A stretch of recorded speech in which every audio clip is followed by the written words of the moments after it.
வணக்கம். வணக்கம். எங்க இருந்து வரீங்க? கோயில்பட்டி சட்டமன்ற தொகுதியிலேருந்து வரோம். எனக்கு தான் இந்த இது தெரியல.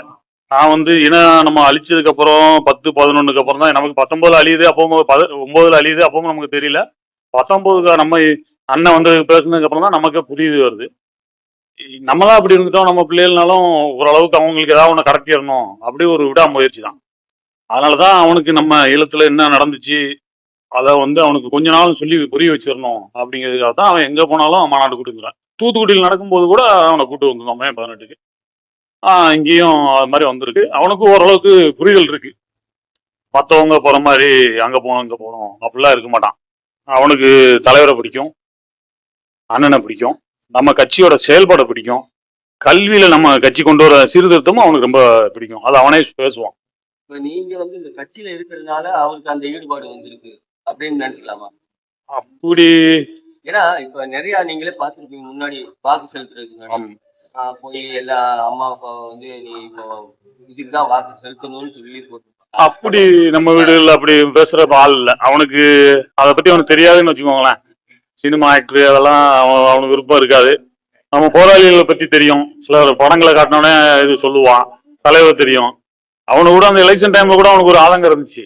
என்ன நாம் தமிழர் மட்டும் ஜீரோல இருக்கு, நம்ம எப்பயாச்சும் ஒன்னு நாள் வந்துட மாட்டோமா அப்படின்னு கேட்டான்.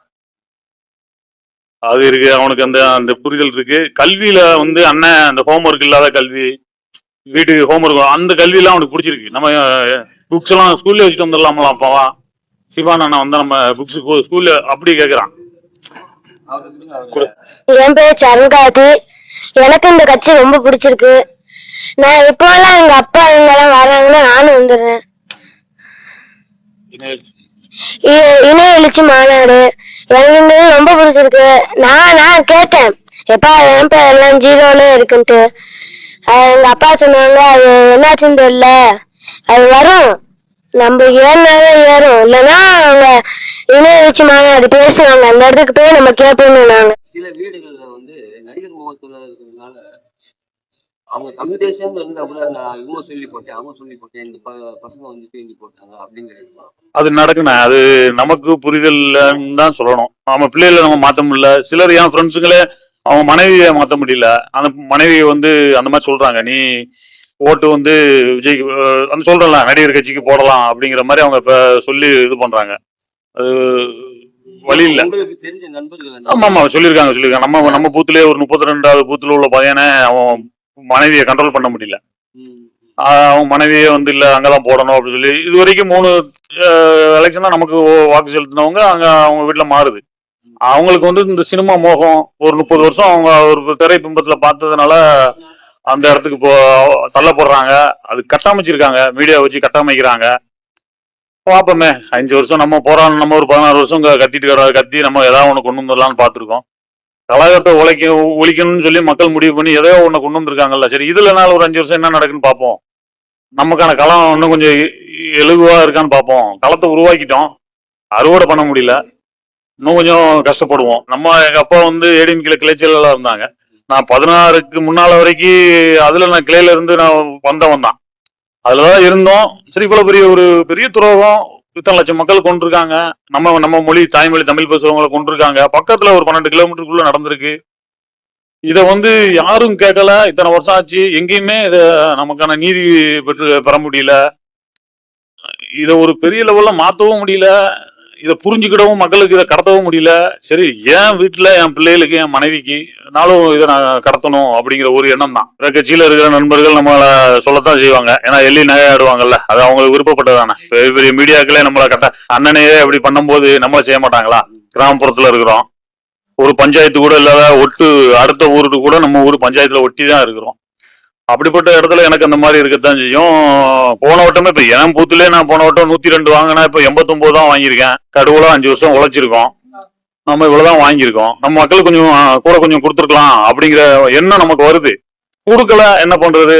ஒரு 2 நாள் ஒரு மாதிரியா தான் இருந்தது. அப்புறம் நமக்கு மே 18 வருது. அதனாலதான் நம்ம அப்படியே மே 18 நமக்கு இருக்கு. அன்னைக்கு அண்ணன் ஏதாவது பேசுவாங்க, ஒரு எழுச்சி இருக்கும். நம்ம அங்க அழிக்கப்பட்டதும் நம்ம இங்க எழுச்சியா கொண்டாடுறோம், மக்களுக்கு கடத்துறோம், எழுச்சியா இருக்கும். அது நமக்கு எல்லா ஆற்றலையும் தரும்னு நான் நம்புறேன். வாக்கு போன வட்டம் நமக்கு ஒரு 36 லட்சம் வாக்கு கிடைச்சிச்சு. இப்போ இவ்வளவு பெரிய திரைப்பிம்பம், இவ்வளவு பெரிய மீடியா, ஒரு 2 வருஷமா மீடியா வந்து கட்டமைக்கிறாங்க. வர்றவன் போறவன் எல்லாரும் பேசுறாங்க. யாரு கேட்டாலும் 1.5 கோடி வாங்குவோம், மொத்தமும் கைப்பற்றிடுவோம் அப்படிலாம் சொல்றாங்க. இந்த இடத்துல இருந்து பொருளாதாரம் இல்லாம ஒரு ஏழை வீட்டு பிள்ளைகளுக்கு வாக்குக்கு காசு வாங்காம களத்துக்கு வந்து நமக்கு 20 லட்சம் ஓட்டு போட்டிருக்காங்களே, நம்ம அதைத்தான் பார்க்கணும். அவந்த மக்களுக்கு நம்ம ஏதாவது செய்ய முடியுமா? நம்ம உண்மையா இருந்துட்டு போவோம். எவ்வளவு பெரிய கட்டமைப்பு மீடியா, அவங்க பல பல கோடிகளை போட்டு என்னென்ன வேலையோ பாக்குறாங்க. சிலர் சொல்றாங்க 30,000 வாட்ஸ்அப் குழு அப்படி இப்படிலாம் சொல்றாங்க. இந்த இடத்துக்குள்ளேயும் நமக்கு ஒரு மக்கள் வந்து ஒரு இனத்தை, ஒரு தமிழ் தேசியத்தை, ஒரு பற்றோட அண்ணனை வளர்த்துறணும், நம்ம கட்சியை கொண்டு வரணும் அப்படின்னு ஒரு மக்கள் போட்டிருக்காங்கல்ல. 20 லட்சம் பேர் போட்டிருக்கிறது இது எவ்வளவு விஷயம். ஒரு தொகுதிக்கு 10,000 ஓட்டுக்கு மேல நம்ம வாங்கியிருக்கோமே. என்ன கொஞ்சம் கட்டமைப்பு இருந்து வாங்கியிருக்கோம். சில இடத்துல கொஞ்சம் குறைஞ்சிருக்கு. அது திரை கவர்ச்சி ஒண்ணும் செய்ய முடியாது. நம்ம களத்துல நானும் 10 நாளைக்கு மேல களத்துக்குள்ள உள்ள நின்னேன். அதான் சொல்றேன்ல, இப்ப போன வருஷம் கணவன் மனைவியோட நம்ம கட்சிக்கு பயணிச்சு வந்தவங்க கூட இந்த ஒரு டீம் நீங்க அண்ணனுக்கு போடுங்க, நான் எங்க திரை கவர்ச்சிக்கு நான் போட்டுருவேன் அப்படின்னு அந்த வீட்டுல அவங்க மனைவி சொல்லும் போது அவன் என்ன பண்ண முடியும்? என் ஃப்ரெண்ட்ஸ், என் நண்பர்களே ஒரு 5-6 பேர் அந்த தொந்தரவு அனுபவிச்சாங்க. ஏன்னா அவன் மனைவி அவன் தான் கூப்பிட்டு வரான் வாக்குறதுக்கு. நம்ம ஊருக்கும் வாக்குறதுக்கு 1 கிலோமீட்டர் அந்த தூரத்தை கூப்பிட்டு வரும்போதே அந்த பொண்ணு அவனை அவ்வளவு சொல்லுது, இந்த ஒற்று. அதுக்கு காரணம் என்ன நமக்கு தெரியுது. 30 வருஷம் ஒரு திரையில யாரோ ஒரு ஆளு வசனம் எழுதி கொடுத்து ஒருத்தர் பேசி அதை பல கேமராக்கள் அதை புகைப்படத்தை இது பண்ணி அதை கொண்டு வந்து மக்கள்கிட்ட பார்த்தவங்களுக்கு நம்ம அரசியல் புரியல, இன்னும் கொஞ்சம் அதிகமா புரிய வைக்கணும். அப்படியே நம்ம மக்கள் இருக்காங்க. நம்ம 20 லட்சம் பேர் இருக்கும்போது இவ்வளவு பெரிய இதுல ஒரு முதல்வர் தன்னோட பதவி இழந்திருக்காரு, ஒரு எதிர்கட்சி தலைவர் வந்து இழந்திருக்கிறாரு, எதிர்கட்சி தலைவர் வந்து பொறுப்பு இல்லாம போயிருக்கு, முதல்வருக்கு எம்எல்ஏ கூட ஆக முடியாம போயிருக்கு. இந்த இடத்துலயும் நமக்கு வந்து ஒரு பேசிக்கான நம்ம ஓட்டு வாக்கு வந்து நமக்கு இருக்கத்தானே செய்யுது. ஒரு 20 லட்சம் வாக்கு நமக்கு நம்ம கையில எப்பவுமே இருக்குல்ல. பார்ப்போம், களத்துல நிற்போம். இலவச திட்டங்கள்னு சொல்லி ரொம்ப அறிவிச்சிருக்காங்க. திராவிட கழகங்கள் என்ன அறிவிச்சதோ அதே இந்த புதுசா வந்தவங்களும் அறிவிச்சிருக்காங்க. 2000 ஒருத்தர் 1000 2000 2500 நாங்க. இப்போ எங்க ஊர்ல நடக்குங்கண்ணா இந்த பிரச்சனை. 6 சிலிண்டர் கொடுப்பாங்க, ஓட்டு போட்டிருக்கோன்னு. ஊர்ல காசு கொடுத்தாலே இப்ப சிலிண்டர் கிடைக்க மாட்டேங்குது, தட்டுப்பாடுல இருக்குது. அவங்க கிடைக்கும் நம்பி வாக்கு செலுத்திருக்காங்க. 2500 கிடைக்குன்னு வாக்கு போட்டிருக்காங்க. ஆனா அவங்க இந்த மாசம் வாங்கினது 1000 ரூபா தான் வாங்கினாங்களாம். இதுல ஒரு ஏமாற்றம் விழுந்து இருக்குன்னு சொல்றாங்க. சில பிள்ளைகள் சொல்லி அவங்க பெற்றவங்களை ஓட்டு போட வச்சிருக்காங்க. அவங்களுக்கு இது ஒரு பெரிய ஏமாற்றம் தான். அது தர முடியாது. தந்தாலும் நம்மளோட கடன் வந்து அதிகமாகத்தான் போகுது. 10 லட்சம் கோடி கடன் இருக்கு. 5 ஆண்டுகள் இன்னும் சில அறிஞர் சொல்றாங்க 21 லட்சம் கோடி கடன் நெருங்குங்கிறாங்க. அப்படிங்கும்போது நமக்கு ஒரு ஆண்டு பட்ஜெட் நம்ம என்னதான் செய்ய போறோம்னு தெரியல. வட்டி மட்டும்தான் கட்ட போறோமா, இல்ல மக்களுக்கு ஏதாவது செய்வாங்களா, ஒன்னும் புரியல. வந்து ஒரு சின்ன கிராம பகுதி. எனக்கு ரொம்ப தூத்துக்குடியில ஒரு லாஸ்ட் ஒரு கிராமம், என் ஊர் தான் தூத்துக்குடி மாவட்டத்துல கடைசி ஊர். அதுக்கடுத்து தென்காசி ஊர் ஆரம்பிக்குது. அந்த இடத்துல நான் சொல்றேன்ல, எங்க மக்களுக்கு வந்து கரசக்காட்டுல வானம் பார்த்த பூமி. அவங்களுக்கு வந்து இந்த மாதிரி ஒரு திட்டம் இருக்கும்போது சிலிண்டர் மாசம் ஒரு 1000 ரூபாய் 1500 ரூபாய்க்கு வாங்குறாங்க. அது ஒருத்தன் இலவசமா தர்றாங்கும் போது எங்களுக்கு ஒரு ஆண்டுக்கே வந்து எங்களுக்கு 5 சிலிண்டர்ல இருந்து 4 சிலிண்டர் தான் தேவைப்படும். அவன் 6 சிலிண்டர் தரும்போது அவங்களுக்கு அந்த மக்களுக்கு என்ன தெரியும், சரி நமக்கு இலவசம் கிடைக்கி அப்படின்னா. ஏன்னா இதுக்கு முன்னவங்க வந்து டிவி கொடுத்துருக்கு, இந்த மிக்சி, இந்த கிரைண்டர் எல்லாத்தையும் இப்போ உடம்புக்கு போயிடுச்சுன்னு வச்சுக்கோங்க. ஆனா மக்கள் அதுல அடிக்ட் ஆயிட்டான். அதுல அதுக்கு அவன் அடிமை இருக்கான். நம்ம மக்கள் அவ்வளவுதான் இருக்குது, சினிமா மோகத்துல இருக்கிறாங்க. இந்த இடத்துல இருக்கிறதுனால அதுக்கு வாக்கு கண்டிப்பா செலுத்திருக்காங்க. நம்ம ஊர்லயும் அது போட்டிருக்காங்க. நம்ம களத்துல இருந்தோம்ல, அதனால நமக்கு தெரியும். நான் ஒரு 6 வாக்ககத்தை பார்த்தேன். எங்க பஞ்சாயத்துக்குள்ள ஒரு 6 வாக்ககங்கள் இருக்கு. 6 வாக்ககங்களும் இந்த சம்பவம் நடந்திருக்கு. இந்த மாதிரி இலவசத்துக்கு நம்பி வாக்கு செலுத்திருக்காங்க. இந்த மாசமே அவங்களுக்கு கையெழுத்து 2500 கிடைக்கும்னு சொல்லி வாக்கு வாங்கியிருக்காங்க. அவங்களுக்கு அந்த மாதிரி பிரச்சாரம் போயிருக்கு. ஆனா அவங்க ஏமாற்றம் தான் அடைஞ்சிருக்காங்க. இப்பவுமே பேச ஆரம்பிச்சிட்டாங்க. இன்னும் ஒரு வருஷத்துல இன்னும் அதிகமா இது ரொம்ப வெளியில வரும். கலைஞர் கொடுக்கும் போது அவருக்கு சொன்னும் போது அங்க வாக்கு விழுந்துச்சு. அதே இது மாறுச்சு இல்ல, ஜெயலலிதா அவங்களுக்கு போயிடுச்சு. இப்போ இவருக்கு விழுந்திருக்கு. இப்ப முன்னாள் முதல்வர் சொல்ல இவங்க கொஞ்சம் அதிகப்படுத்தி பேசினாரு விஜய் அவர்கள். அவருக்கு இந்த வாக்கு செலுத்திருக்காங்கல்ல. இது இலவசம் தானே. அவங்க தான் சொன்னாரு நான் ஒரு பெரிய திட்டத்தை கொண்டு வருவேன் அப்படின்னு. அப்படிங்கும்போது அவங்க இலவசத்தை ரொம்ப அதிகமா கட்டமைச்சாங்க, மக்கள் கிட்ட கொண்டு போய் சேர்த்தாங்க. 2500 மாதம் 2500, வேலையில்லாத பட்டதாரிக்கு 4000 அப்படின்னு சொல்லும் போது இப்ப ஊர்ல ஒரு பிரச்சனை போய்கிட்டு இருக்கு. வேலையில்லாத பட்டதாரிக்கு 4000, நான் ஒரு வருஷம் வேலை பார்த்தேன், அப்புறம் வேலை செட்டா இல்லாம ஊர்ல இருக்கிறேன், இப்ப எனக்கு 4000 கிடைக்குமான்னு அவங்க கட்சியிலே ஓட்டு போட்டவனே கேட்க ஆரம்பிச்சிட்டாங்க. அவன் ஒரு 2 வருஷம் வேலை பார்த்துருக்கான். அது அக்கௌண்ட்ல தான் பணம் வாங்கியிருக்கான். டிகிரி படிச்ச பையன் அக்கௌண்ட்ல தான் பணம் வாங்கியிருக்கான். ஆனா இப்ப அந்த வேலை இல்ல, அவனுக்கு ஊர்ல இருக்கிறான். அப்ப அவன் கேட்கறான், இப்ப எனக்கு 4000 கிடைக்குமா அப்படின்னு கேட்கறான். இது அரசு என்ன பதில் சொல்ல போகுதுன்னு தெரியல. இலவசத்துக்கு ஓட்டு போட்டிருக்காங்கண்ணே, போட்டிருக்காங்க. ஆனா அவங்க அதுல உணரும் போது மாறுவாங்க. அந்த பொருள் வந்து நம்ம வாங்கிக்கலாம் அப்படிங்கிற ஒரு சிந்தனை, நம்ம உழைச்சி அதை வாங்கிடலாம் அப்படிங்கிற ஒரு எண்ணம் வரும்போது மாறிடுவாங்க. இப்ப எத்தனை வீட்டுல கலைஞர் டிவி இருக்கு, மிக்சி இருக்கு, கிரைண்டர் இருக்கு, நீங்க யோசிச்சு பாருங்களேன். பூரா காயிலாங்கடையில தான் இருக்கு.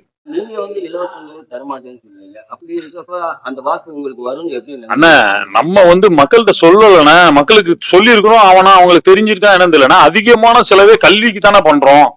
தரமில்லாத கல்வி. சொல்றது கரெக்ட் தான், கல்வி மருத்துவம் இதெல்லாம். ஆமா, ஆனா அவங்களுக்கு வந்து அந்த மாதம் ஏதோ வருது அப்படின்ற அந்த எண்ணம் தானே இருக்காங்க.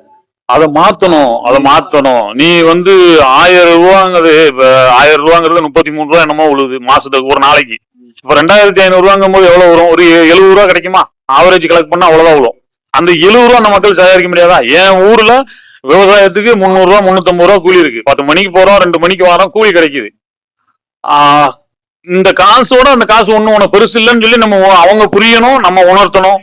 இது வந்து உங்களை மீடியாக்கள் தான் அதை கொண்டு மக்கள்கிட்ட புரிய வைக்கணும். இந்த காசு வந்து உனக்கு ஒரு நாள் தேவையில்லைப்பா. நீ ஒரு சின்ன ஒரு பேஸ்ட், ஒரு பிரஷ் எது வாங்கினாலுமே ஒரு நாளைக்கு நீ காலையில பல் தேய்க்கிறதுல இருந்து இது பண்றதுக்கு நீ 30 ரூபா 40 ரூபா செலவு பண்ற. அவன் கவர்மெண்ட் உனக்கு கொடுக்கறதே 70 ரூபா தான் கொடுக்கு. இவங்க சொல்லும் போது வேணா அது 2500 பெருசா சொல்லலாம், 1000 கொடுக்குறோம், மகளிருக்கு உரிமை தொகை அப்படிலாம் சொல்லலாம். ஆனா அவங்க ஒரு நாளைக்கு அது எவ்வளவு வரும் அப்படின்னு சொல்லி டிவைட் பண்ணி பார்க்கும்போது ரொம்ப கீழான தொகை. அது மக்களுக்கு அதை புரிஞ்சுட்டாங்கன்னா அது கிட்ட போக மாட்டாங்க. இப்ப நமக்கு ஒண்ணு இருக்குல்ல, நமக்கு தெரியாமலையா இருக்கு. நமக்கு நம்ம ஏடிமிக்கல இருக்கும்போது எவ்வளவு காசு நமக்கு பின்னால கொடுப்பாங்க, நம்மள எங்கெங்க அலைஞ்சாலும் எவ்வளவு காசு தருவாங்க, எங்க டோக்கன் கொடுத்து என்னென்ன வாங்கிக்கணும்னு சொல்லுவாங்க. இதெல்லாம் இருக்குல்ல. நம்ம இதுல அது நம்ம அதெல்லாம் வேண்டாம்னு சொல்லிட்டு தானே நம்ம இங்க வந்திருக்கோம். இப்ப நம்மள மாதிரி நம்ம மக்கள், நம்ம கூட வாழ்ந்த மக்கள் தானே. நம்ம குடிக்கிற தண்ணி நம்ம இருக்கிற மண்ணுல தானே இருக்கிறாங்க. நம்ம காற்று, நம்ம சுவாசிக்கிற காற்றை தானே அவங்களுக்கு சுவாசிக்காங்க. அப்ப அவங்களுக்கு அது தெரியும்ல, தெரியும். கொஞ்சம் கொஞ்சமா தான் மாறுவாங்க. கொஞ்சம் அவங்களோட, இப்ப நம்ம எல்லாம் கிராம பகுதி, அவங்களுக்கு ஒரு 1000 ரூபாங்கிறது ஒரு பெரிய தொகைண்ணே. ஒண்ணு இல்லைண்ணே, இந்த எதிர்கட்சி ஆளுங்கட்சி வந்து எம்எல்ஏ வந்துட்டு போறான், அவனுக்கு யாரு வேணாலும் வாங்க. என் வீட்டுல வந்து கூப்பிட்டாங்கண்ணே, நீங்க அந்த எம்எல்ஏ கேண்டிடேட் வர்றாப்ல, நீங்க வந்து கொஞ்ச நேரம் நில்லுங்க, 300 ரூபாய் காசு கொடுத்துருவாங்கிறாங்க. அவன் நிக்கிறது 10 நிமிஷம், நம்ம போய் நிக்கிறது 1 hour. 300 ரூபாய் காசு தருவான்னு சொன்னோன்னா எல்லா கட்சிக்கார பொம்பளை ஆளுங்களும் அங்க வந்து நிக்கிறாங்க. இது அவங்களுக்கு ஒரு 300 ரூபாய் கிடைக்கா, எதையா ஒண்ணு வாங்கிக்கலாம். ஆனா அவங்க ஓட்டு போட போறது கிடையாது. எல்லா கட்சிக்காரெல்லாம் அவனே அவன் சொல்றான், நீங்க யாருக்கு வேணாலும் போடுங்க, எங்க ஆள் வரும்போது ஒரு 10 பேர் வந்து நில்லுங்க. அதுக்காகத்தான் அந்த வேலை செய்யறாங்க. அது ஒரு வேலையாவே வச்சுட்டாங்க. இப்ப நம்ம வீட்டுல வரும்போது நம்ம வீட்டுல தெரியும், எங்க வீடுகள்ல தெரியும், புரிஞ்சும். இப்ப நம்ம எங்க அம்மா, என் தம்பி தங்கச்சி, அவங்க வீட்டுல உள்ளவங்க, எங்க பிள்ளைகள் எல்லாத்துக்குமே தெரியும். இந்த காலையில போக மாட்டாங்க. இதுல பெரிய கொடுமை, எங்க ஊர்ல சேலை கொடுத்தாங்கண்ணே. எலெக்ஷனுக்கு முன்னால எவன் வேட்பாளர்னே தெரியாத போது சேலை கொடுத்தாங்கண்ணே மத்த கட்சிக்காரங்க. அந்த சேலையோட ஒருத்து வந்து ஒரு 150 ரூபாலாம். மொத்த ரேட்ல நம்ம எடுத்தா 150 ரூபா, அவங்க மொத்த ரேட் எடுக்கும்போது அது 100 ரூபாய் கூட கிடைச்சிருக்கலாம். எங்க கோயில்படி தொகுதிக்குள்ள சேலை கொடுத்தாங்கண்ணே. தான் மனைவிக்கு, தன் மகளுக்கு நம்ம ஒரு 100-150 ரூபா கொடுத்து ஒரு சேலை எடுத்து கொடுக்க முடியாதா அப்படிங்கிற ஒரு சிந்தனை இல்லை பாருங்களேன். அவன் எவனோ ஒருத்தர் எடுத்து கொடுக்குற சேலையை நம்ம மனைவி கட்டலாம் அப்படிங்கிற ஒரு எண்ணத்துக்கு இந்த மக்கள் வந்துட்டாங்கும் போது கொஞ்சம் வலி இருக்கு, கொஞ்சம் கஷ்டமாவும் இருக்கத்தான் செய்யுது. நமக்கு வந்து புரியலன்னா, இன்னைக்கு திராவிடத்துல அப்பாவுக்கு அவங்களுக்கு தெரியல, அவங்க நம்ம அப்படியே கொண்டு போயிட்டாங்க. இப்போ வர பிள்ளைகளாலும் நம்ம பெரிய லெவல்ல வளர்த்து கொண்டு வரணும்னு பாக்குறோம். அவங்களுக்கு சீக்கிரம் புரியுற நாலேஜ் இருக்கு. நம்ம அப்ப புரிய நாலேஜ் இருக்கு. நம்ம எழுச்சி அடைவோம். அண்ணனோட உரை இருக்கு. நமக்கு ஒரு ஒரு சின்ன தொய்வு இருந்தா கூட நமக்கு ஒரு பெரிய ஆற்றலை கொடுக்கும்னு நம்ம நம்புறோம். தலைவர் இதுக்கு மேல நமக்கு தலைவர் இருக்காரு, எல்லாம் நடக்கும், பார்ப்போம். நான் ரொம்ப நன்றிண்ணா, நன்றி.